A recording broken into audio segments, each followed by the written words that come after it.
Good morning, and thank you for joining us for a joint press conference between the Macdonald-Laurier Institute and the Jamestown Foundation, who have joined us from Washington, D.C. Now, before I begin, I want to extend our sincere condolences to the community of Tumbler Ridge. As a parent, I can't begin to imagine how some of these families are feeling right now, and our thoughts and prayers with them, and especially Maya Ladder, who I know is fighting for her life right now. My name is Kevin Vuong, and I'm a senior fellow at MLI and a former member of parliament from Toronto.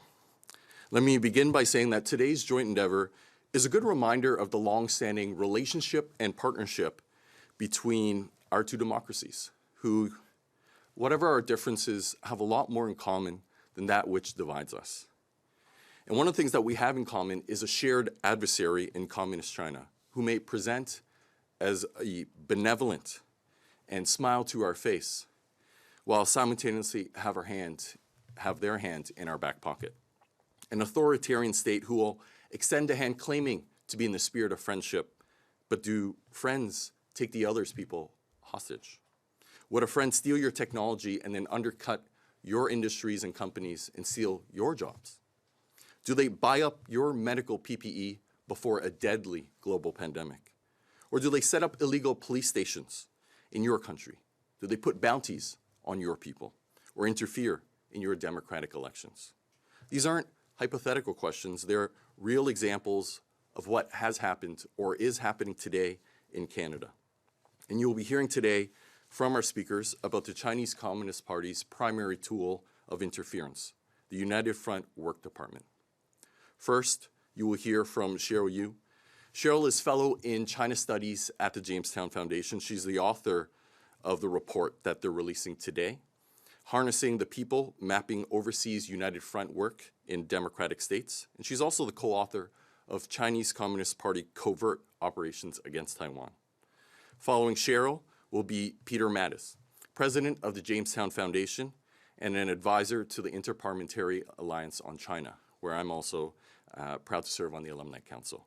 Peter is a former CIA counterintelligence analyst and was previously then Senator Marco Rubio, today Secretary of State. He was his staff director for the Congressional Executive Commission on China.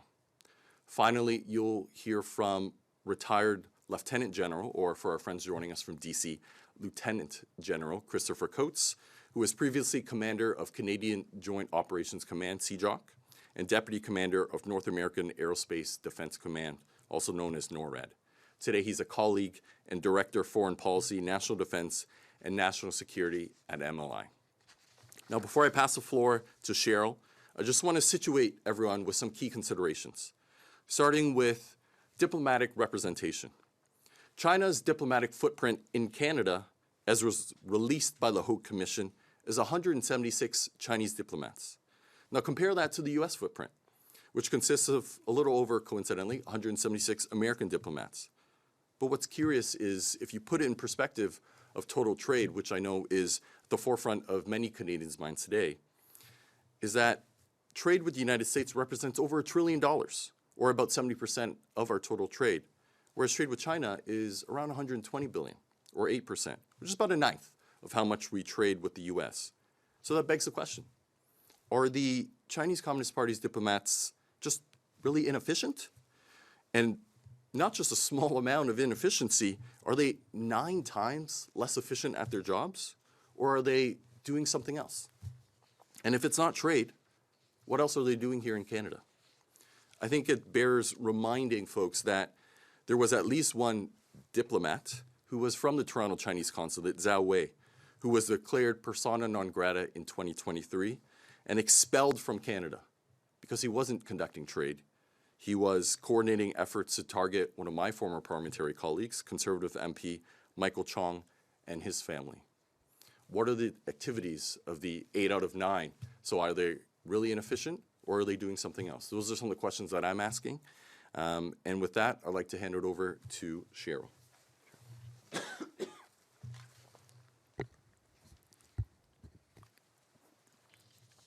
Thank you for having me, and thank you for the opportunity to speak about this report and its implications for Canada. My research looks at how the Chinese Communist Party, or the CCP, built influence in democratic societies through what it calls overseas United Front work. United Front is the party's weapon that it uses to expand control and influence without using force.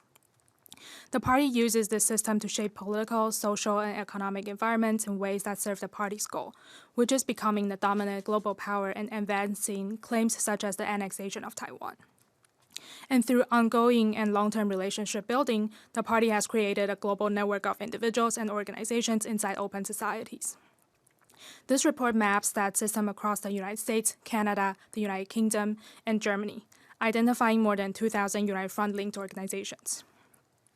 These organizations are identified through leadership links to the United Front system, including connections through meetings, delegates, and advisors to agencies such as the Chinese People's Political Consultative Conference and the All China Federation of Returned Overseas Chinese.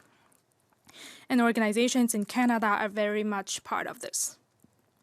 Canada alone has at least 575 United Front-linked organizations, making it the second largest network in the research, and has the highest per capita among the 4 countries. This number gives a sense of how broad and deeply rooted the network already is, but at the same time, it is likely just the surface. Much of the United Front work happens through informal ties, such as personal relationships, invitation to China, honorary titles, and privileged access. So the nearly 600 United Front-linked organizations identified in Canada within a limited amount of time and resources are really just a visible layer of a much larger system operating quietly underneath. And it continues to grow as we speak. Canada is important to the Chinese Communist Party because it has strong institutions, vibrant civil society, and a large diaspora communities. Those are strengths, but at the same time, they are also exactly what the United Front work seeks to leverage. To the party, if it can shape thinking, networks, and decisions in countries like Canada, it doesn't need confrontation. It gets accommodation instead. So Canada, alongside the United States, has become one of the key environments where overseas United Front work is actively developed. And from the research, 3 things stand out. First, the Chinese Communist Party politicizes everything. The network in Canada spans almost every sector of society, including hometown associations, cultural organizations, business and trade groups, schools, professional societies, and Chinese language media outlets. Activities that look social, cultural, and economic are treated by the CCP as political resources. And party-linked organizations often carry out those activities that appear benign, such as local-level exchange, people-to-people exchange, youth conversations, and economic activities. They look like normal activities that other countries also do, but the party's intentions matter. The goal is to build up a network of its friends that can be activated when needed. Second, most of the United Front activities are not illegal. It works through relationships. Influence is built through access, invitations, titles, and personal ties, not necessarily through breaking rules. So, for example, individuals with strong United Front ties have accompanied multiple Canadian prime ministers from both political parties to visit the PRC and also participated in policy consultations ahead of those trips. And that is technically legal. They look like normal engagement, and that is precisely why it is so effective. Third, once this network is embedded, it can be mobilized. With this network in place, the party gains the ability to make requests for political influence, narrative shaping, talent recruitment, and even voter mobilization on Beijing's behalf. We see it in academia, where a community-based friendship organization in Edmonton that begins with cultural programming later enter university spaces to promote the so-called Real China narrative and linking these activities to PRC political milestones. We also see United Front-linked organizations protesting transparency measures, such as foreign agent registries, by reframing governance tools as racial discrimination. And we see activation during crises. So during COVID, for example, a hometown association based in Quebec fundraised to purchase medical supplies in response to the United Front System's Fuzhou Overseas Chinese Community Pandemic Prevention Initiative. And what this shows is that United Front networks are not passive. They are built in advance so they can be activated when the party needs leverage. And because the infrastructure already exists inside Canadian society, mobilization can happen quickly and at scale without without appearing centrally directed. One other thing I want to mention is that many Chinese Canadians are victims of the CCP's United Front work. The party intentionally targets people of Chinese descent with propaganda, emotional appeals, identity-based messaging, and sometimes coercion. Many people involved in these organizations are unaware of how the system works.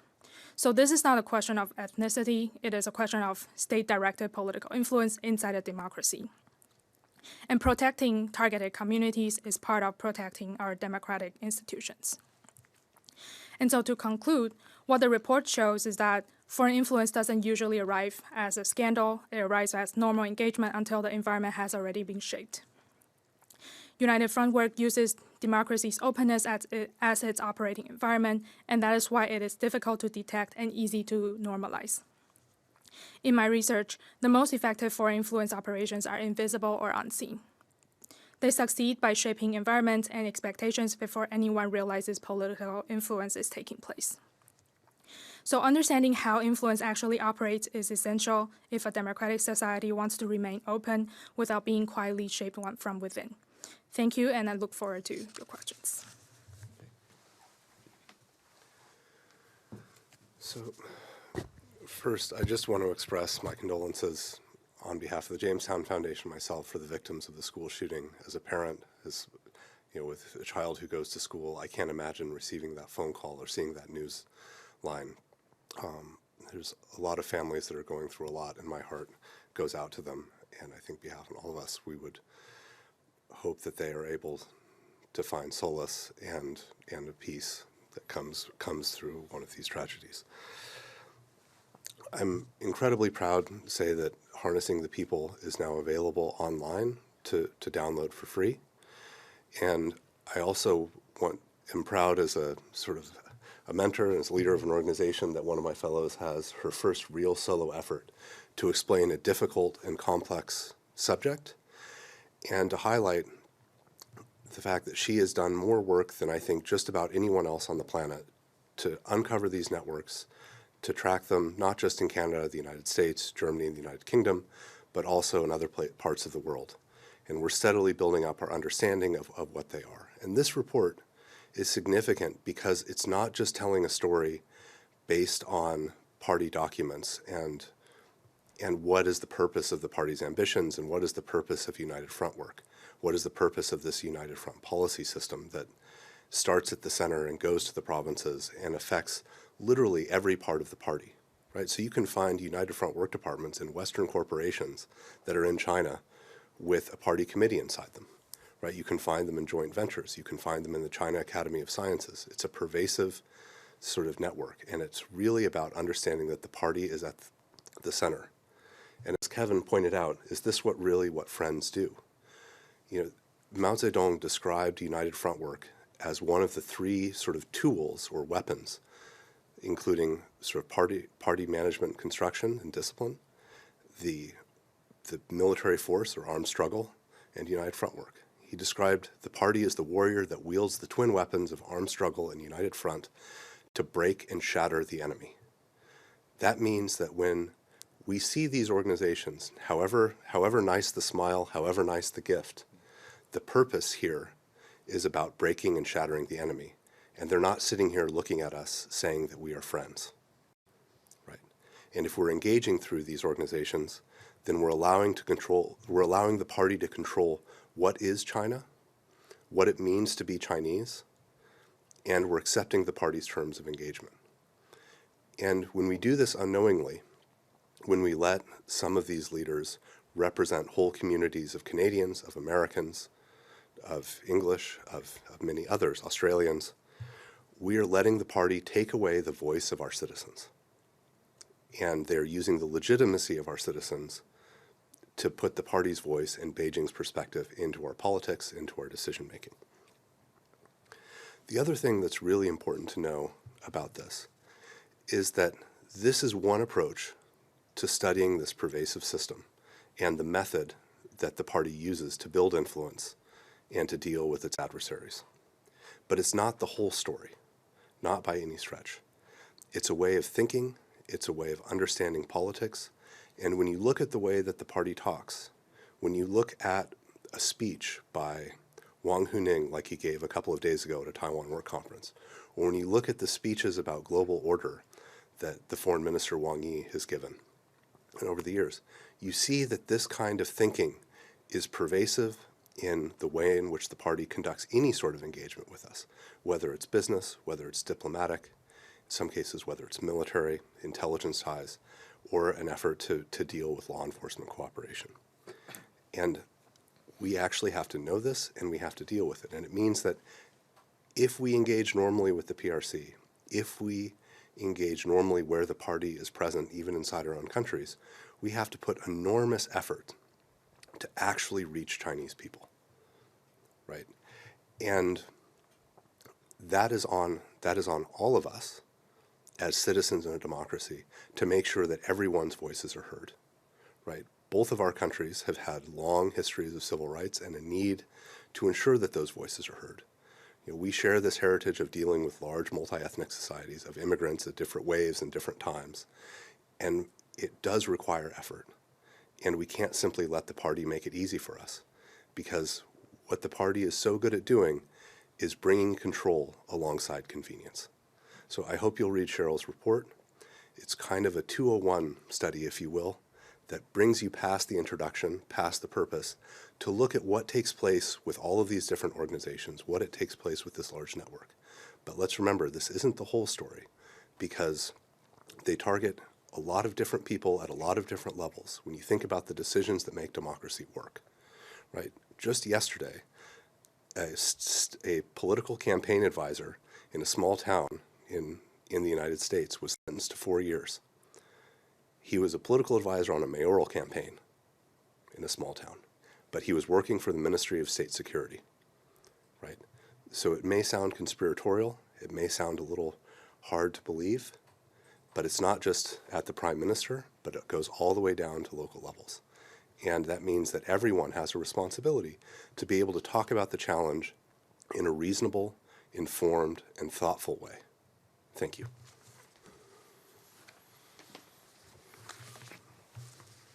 Thanks, Peter. You've just, you've just heard a detailed account of how the United Front Work Department operates in Canada and the breadth of its organizational footprint. I want to spend a few minutes on why this matters and why the United Front is not a side issue, but a foundational pillar of Chinese foreign interference in this country. The actions of the United Front Work Department are often misunderstood because they do not look like traditional espionage. It's not primarily about stealing secrets. It's about shaping environments, social, political, economic, and cultural, so that resistance to Beijing's interests is neutralized before it even becomes visible. As documented elsewhere, the United Front Work Department functions as the CCP's, the Chinese Communist Party's, primary mechanism for projecting power into open societies, as Peter mentioned, particularly through diaspora communities, civil society organizations, business networks, academia, and local politics. It's not separate from other malign activities, it enables them. This is where the wider picture becomes clear. Foreign interference in elections, which Canadians have heard about through the Hogue Inquiry, does not happen in isolation, nor do incidents of transnational repression, illicit political financing, or disinformation campaigns. These activities are connected by a common infrastructure of influence, one that the United Front helps build and maintain over years, sometimes decades. Cheryl's report identifies more than 2,000 organizations across democratic countries, including Canada, that have demonstrable links to the United Front system. These organizations often appear legitimate, independent, and community-focused. In many cases, their leaders may not even view themselves as acting on behalf of a foreign state, but the effect is the same. Party narratives are normalized, critics are marginalized, and democratic institutions are quietly conditioned to accommodate Beijing's sensitivities. This conditioning has real consequences for Canadians. As reporting from MLI and others has shown, transnational repression is not abstract. It affects people's daily lives. Students afraid to speak freely, activists harassed or surveilled, families threatened through relatives overseas. The United Front Work Department plays a central role in identifying, monitoring, and mobilizing pressure against those deemed politically unacceptable. At the same time, these influence networks intersect with other national security threats. As I noted at a previous press conference, foreign interference now overlaps with money laundering, elite capture, cyber operations, and organized crime, creating a hybrid threat environment that Canada's legal and institutional frameworks were not designed to handle. This is not conjecture. CSIS has publicly warned that threats to Canada's national security have intensified, and that the scale and simultaneity of these threats are unprecedented in our history. Yet our response remains fragmented. Canada still lacks a fully implemented foreign influence transparency regime. Beneficial ownership registries remain incomplete, facilitating tens of billions of dollars in illicit financial flows annually, flows that can intersect with foreign state influence and coercion. Investigations are routinely impeded by legal constraints that were designed for a different era and a different threat model. What the United Front shows us is that this is not about one department, one report, or one scandal. It's about a sustained strategic effort by a foreign authoritarian state to exploit the openness of our society while remaining largely below the threshold of traditional enforcement. None of this is an argument against engagement with Chinese Canadians. In fact, the opposite is true. Failing to distinguish between the CCP and the Chinese diaspora harms the very communities most affected by interference. Transparency, education, and accountability are essential, not only for national security, but Canada's prosperity and Canada's democracy. The activities we are discussing today are not the tip of a hypothetical iceberg. They are part of a documented pattern supported by years of investigative journalism, academic research, and government reporting. The question is no longer whether this is happening. The question is whether Canada is prepared to respond with the seriousness that the evidence demands. Once again, our thoughts are with the victims and those affected by the horrible events at Tumbler Ridge. Thank you. Thank you. This concludes the press conference. Merci, ça conclut cette conférence de presse.